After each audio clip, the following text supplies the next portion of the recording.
the flight deck. This is your captain, Carl Azus. We expect this quick 10-minute hop to be awesome, just like the Friday you're traveling on. Thank you for flying with CNN.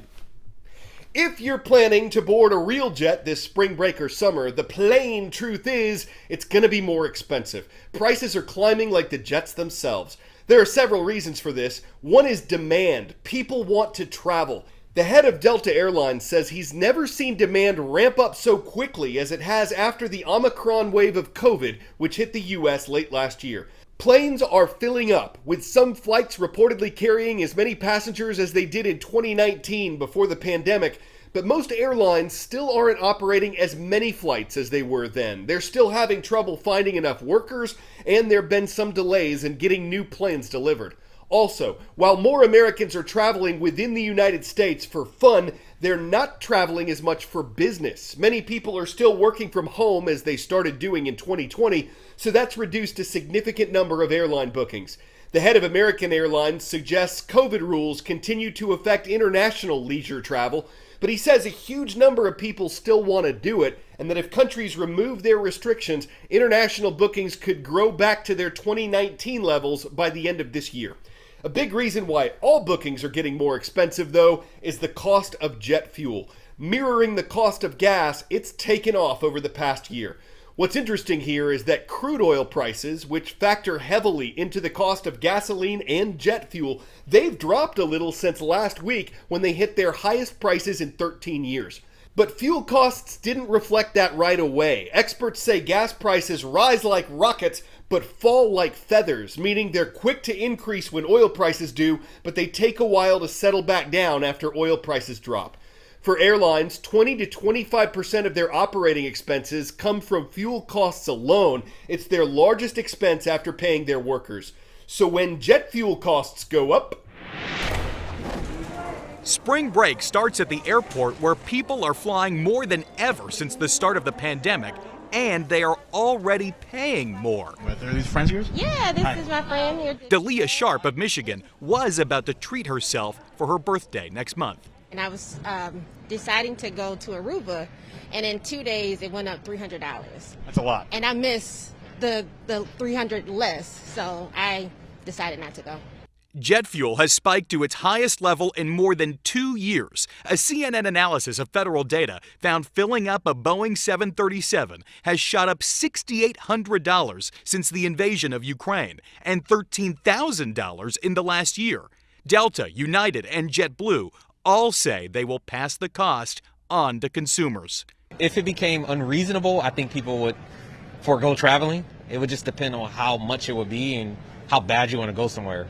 To conserve costs, airlines like Alaska and Southwest say they will slash some flights from schedules. But airline experts say do not be shocked if carriers get even more creative, charging more for things like Wi-Fi, food, or seat selections.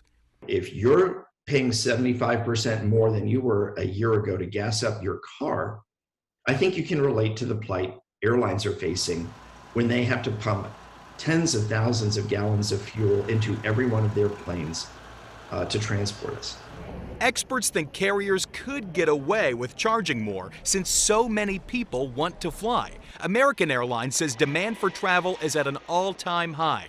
Now airlines will have to balance ticket prices or push more people towards staycations.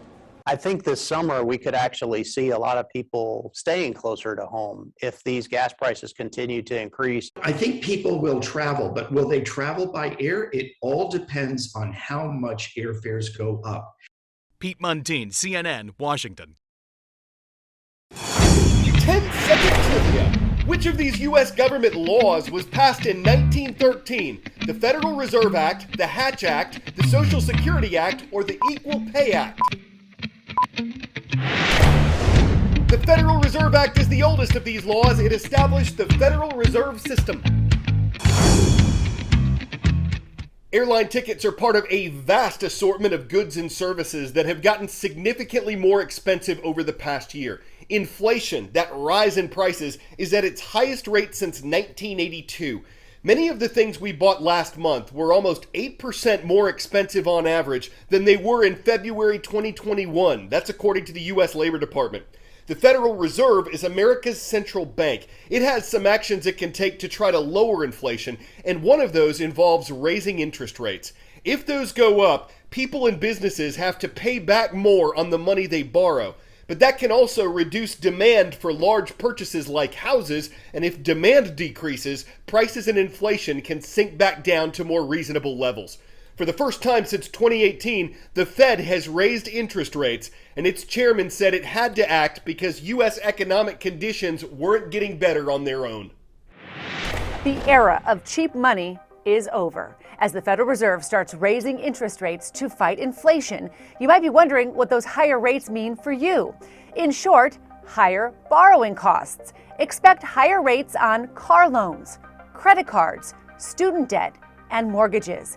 The 30-year fixed-rate mortgage has already climbed to almost 4%. Now, that's still historically cheap, but it's a sharp jump from recent lows.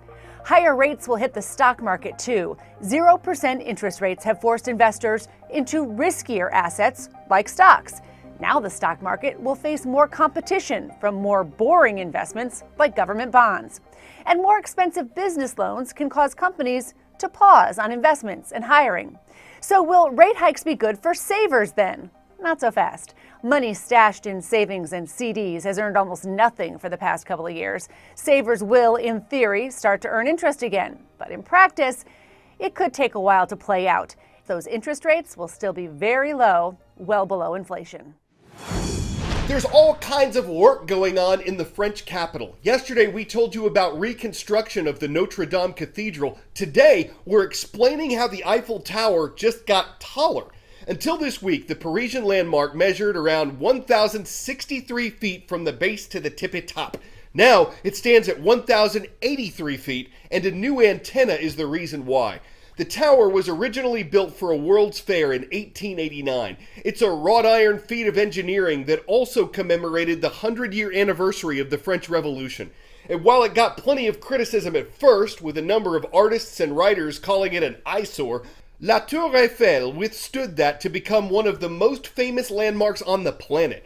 Over the past century, the tower has been used for radio broadcasts and science experiments. The digital audio antenna that was installed on Tuesday is one of several that have been attached to the top of the tower, so it's not the first one that has changed Eiffel's height.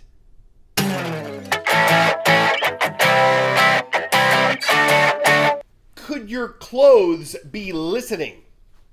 Researchers at MIT say they've devised a fabric that can act as a microphone. It's a flexible fiber that can be woven into clothing. They say it can sense sounds and the direction they're coming from, and then convert those vibrations into electrical signals. Besides detecting when you're about to burp, professors say this could be used to monitor a baby's heartbeat or let you talk on the phone through your shirt. Lend me your ears. The thought of sounds more than skin deep could make some people panic, going insane in the membrane. But could it give you good vibes? In a tent, it could help you keep an ear to the ground. In a flight suit, it could help pilots listen up. And in fishing gear, it could help keep people hooked on microphonics. So I guess it all comes down to whatever you think sounds good. I'm Carl Azus, and I hear that South High School is watching today from Denver, Colorado. Have a great weekend, y'all.